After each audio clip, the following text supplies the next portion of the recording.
So we're looking at the latest BMW concept vehicle, which is called the iNext. It is an autonomous electric vehicle. Is that what we're looking at?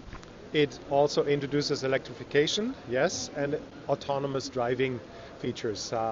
We're currently looking at level 3 to level 5 at some point of time. What does that mean, actually? That means kind of, you have 5 different levels of autonomous driving from level 1 to level 5, which means level 1 is a type of assisted driving, where systems help you to drive for a certain amount of time.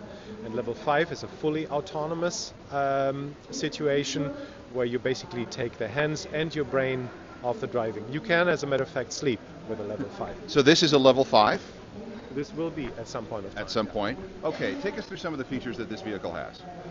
Okay, so overall, I think it's fair to say that that our goal was to create a combination of a very livable, very natural, very human-centric interior, which does not celebrate technology in the foreground. So when you see the interior, you're missing switches and buttons. You don't see any technology that is in your face. However, the features that you're asking about are embedded into the materials and into the surfaces of the car. So, for example, the interface that is currently provided in BMWs through an iDrive controller or through buttons and switches is embedded in either a wooden center console or embedded into the jacquard fabric on the rear seat of the car.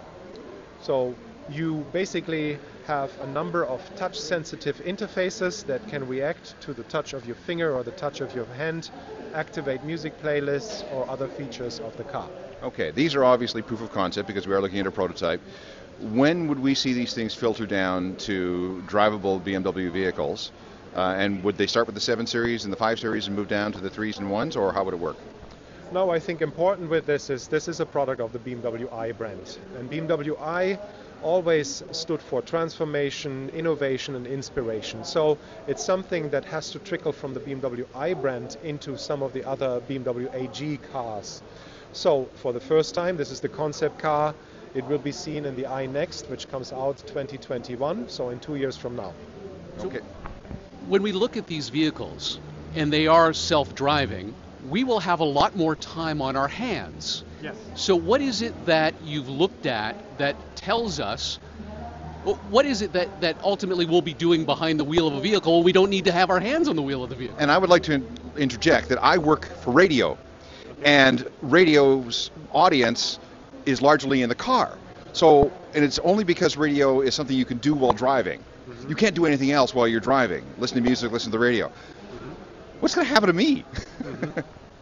Well, I think the first time you will appreciate a fully autonomous driving car is when you sit in a hefty traffic jam, for example, when driving really is not a pleasure anymore. And we still think that we will do more driving, potentially more autonomous driving. So we've asked ourselves what is the value we can add for those scenarios. And like you said, we've done research over the last 3 years and talked to many of our customers and also other people that are still depending on individual mobility. And first of all, what they want is they want an ideal space to be in. They want a very personal, a private, a comfortable space to be in. They don't want to kind of mess around with interfaces all the time. They actually want to lean back and read a book or read something on their personal device. So when we look at these screens, are these touch screens or are they voice activated? How will this work? The screen in the center is a touch screen as well. But we also foresee that most of the interaction in this type of car will happen through speech. So when you drive autonomously, you talk to your car in a natural language, and it will recognize you as the driver. It will learn about you, about your preferences. But with technology advancing so fast, we can also have microphones all over the interior, so the system can also listen to passengers in the rear of the car, as we have this already today with Amazon Alexa. What is it about this passenger seat? The seat back looks very different from what we're accustomed to. Why is it like this?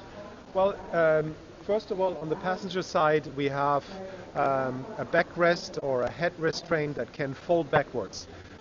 This allows, for example, in autonomous mode or when a mother is sitting on the passenger side to kind of face backwards and have a very natural conversation with the passenger on the rear seat bench. So we feel that a car like this does not necessarily need seats that kind of swivel 180 degrees, but even small changes to the seat architecture, for example, a bit more of a molded, rounded seat contour, allows you to take different flexible and more comfortable seating positions. Well, we can look at the passenger seat there and see how it molds right into the door. Yes, absolutely. So we've blended the seat with the door panel, and this gives you kind of a cozy corner. In addition to this, we're really, for the first time, also making 100% use of a flat floor. The electrification allows us to have a flat floor in these type of cars. So when you think about the rounded corner blending into the door panel, you can also put your legs more towards the center of the car. You sit very diagonally. And this actually is a very different seating position from what you experience today. I noticed that you've got the floor pedals, the foot pedals, embedded in the floor. This sort of harkens back to the idea that at some point level 5 autonomy will come and we're not going to need to push any buttons. Yeah. Well, with an autonomous driving, we found one thing, and that is that the steering wheel is somewhat still in your way when you drive autonomously. So here we have two technology features. One is that the steering wheel retracts ever so slightly towards the dashboard, so it creates more visual space in front of the driver. You don't immediately touch the steering wheel when you kind of move around in your seat. What is even more important, we found, is the pedals in these cars. You know, you have brake pedal, you have gas pedal, and you don't want to touch these type of pedals when you are in autonomous mode. So the best way is to retract them and make them flush with the floor panel. So it's a lot like a golf cart. I know that's. Did you just tell BMW No, this looks like a no. golf cart? I didn't. I'm just saying that. No that comments. But these are a golf cart is the easiest thing that you can drive. What is wrong with you? There's two pedals. No, I find it fascinating, and I don't see any, for example, ignition key. Or so, will you have fingerprint recognition or driver recognition, voice recognition? How? The car will recognize you already upon approach. So you also On approach? Yeah, as you can see, we don't have any traditional door handles on those doors. So sensor technology allows us to kind of recognize the driver or a passenger, open the door, and obviously also start the car. Okay. So you've got a combination of a variety of different technologies in play here. But tell me about the back seat, because the fabric on the back is touch sensitive. Why? Yes, we feel that we can encourage users of this car to develop new behaviors while interacting with technology. Similar to how the iPhone changed our behavior and how we access information by touch on glass, we feel that kind of it doesn't always need a mechanical interface like a switch or a button, but maybe just a gesture. Those are things we are exploring already today. Speech on top of that will allow you to basically gesture with your hands, raise your voice to activate a certain function of the car.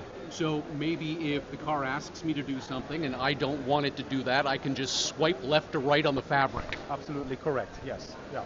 Right. And you can access music, like I said before. For us it is very important to also notice the importance of the rear seat bench in cars. You know, BMW always has been very driver-centric. It was all about the person behind the wheel. Now we believe it is equally important to pay attention to the needs and desires of the people on the rear seat bench. So you've sold this guy, no problem. He will buy an autonomous vehicle at some point that will give him the ability to not only drive, but also have the vehicle do the driving for him, right? Because you still like to drive. I still like to drive a lot. If my next car might be an i8. Okay, yes. Well, I think the most important thing, and this is true for BMW, and we've heard this many times, why do your electric autonomous driving cars still have a steering wheel, and so on and so on. I believe the most important thing is that our customers want to be in control. Not necessarily only when they drive the car, but also when they are driven in the car. So control becomes a very important aspect to our environment. Each of the two, boost when you drive it yourself, ease when you are being driven, still give you the feeling that I'm in control, I can take over anytime I want, I can drive or I can let myself drive. So it's easy to convince geeks like Alan and me to get behind the wheel or the lack of a wheel of a self-driving car. What's it going to take for a mother to put her infant child in a self-driving car? I think not much. Like I said before, just a hefty traffic jam will do the job. A fussy child in the rear seat, the mother can turn around, put the car into autonomous mode. It's very much an interior that encourages natural conversation. It is a quiet interior because of the electrification, so you can take your eyes off the road at some point in time, and this will convince her in no time, I believe. Las Vegas.